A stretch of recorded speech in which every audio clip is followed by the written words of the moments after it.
അധ്വാനത്തിന് ആദരവുമായി എൻ്റെ നാട് കാർഷികോത്സവം. കോതമംഗലം നിയോജകമണ്ഡലത്തിലെ 8 പഞ്ചായത്തുകളിൽ നിന്നും ഒരു മുനിസിപ്പാലിറ്റിയിൽ നിന്നുമായി തിരഞ്ഞെടുത്ത 32 കർഷകരെയാണ് ആദരിച്ചത്.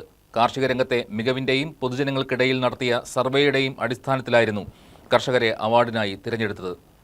ജില്ലയിൽ ഊത് കൃഷി ചെയ്യുന്ന ഏക വ്യക്തിയായ കെ ഇ കാസിം മധ്യ തിരുവിതാംകൂറിലെ സർക്കാർ അംഗീകാരത്തോടെ ഫലവൃക്ഷ തൈകൾ ഉൽപാദനം നടത്തി സബ്സിഡിയും ബില്ലും നൽകി കർഷകർക്ക് നേരിട്ട് വിപണനം നടത്തുന്ന മാതിരിപ്പള്ളിയിലെ ആലുങ്കൽ നഴ്സറി ഉടമ ജോമോൻ ആലുങ്കൽ, നാളികേര കർഷക വികസന സമിതിയുടെ പ്രസിഡന്റും വ്യാപാരി വ്യവസായി ഏകോപന സമിതി കീരമ്പാറ യൂണിറ്റ് പ്രസിഡന്റുമായ ജിജി ഏലൂർ, കാർഷിക രംഗം പഠനവിധേയമാക്കിക്കൊണ്ട് കർഷകർക്ക് ക്ലാസുകൾ എടുക്കുന്ന അഡ്വക്കേറ്റ് ജോബി സെബാസ്റ്റ്യൻ, ലോകോത്തര ഫലവൃക്ഷ തൈകൾ വിപണനം നടത്തുന്ന നാസർ വട്ടക്കാവിൽ, കർഷക മേഖലയിൽ കഴിഞ്ഞ കാൽനൂറ്റാണ്ടായി നിലനിൽക്കുന്ന നിരവധി അവാർഡുകൾ കരസ്ഥമാക്കിയ K V Viswanathan, Omana Mathai, M Gopi, Mercy George, acre കണക്കിന് സ്ഥലത്ത് പൈനാപ്പിൾ കൃഷി ചെയ്യുന്ന യുവ കർഷകനായ റിജോ പലക്കുടി, ബെഞ്ചമിൻ കെന്നഡി തുടങ്ങിയ 32 പേരെയാണ് ആദരിച്ചത്. കർഷക ആദരവിന്റെ ഉദ്ഘാടനം ഫാദർ റോബിൻ പടിഞ്ഞാറേക്കൂറ്റ് നിർവഹിച്ചു. Municipal standing committee chairman George Ambattu അധ്യക്ഷത വഹിച്ചു. എന്റെ നാട് ചെയർമാൻ ഷിബു തെക്കുംപുറം, കർഷക കോൺഗ്രസ് സംസ്ഥാന general secretary P C George, Kerala Congress സംസ്ഥാന സെക്രട്ടറി ബാബു പോൾ, എന്റെ നാട് വൈസ് ചെയർപേഴ്സൺ ബിജി ഷിബു, കർഷക സംഘടന എന്റെ നാട് ഭാരവാഹികളായ C K Sathyan, professor K M Kuriakose,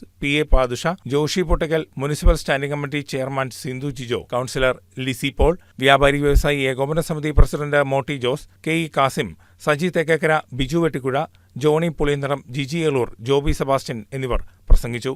news desk KCV news.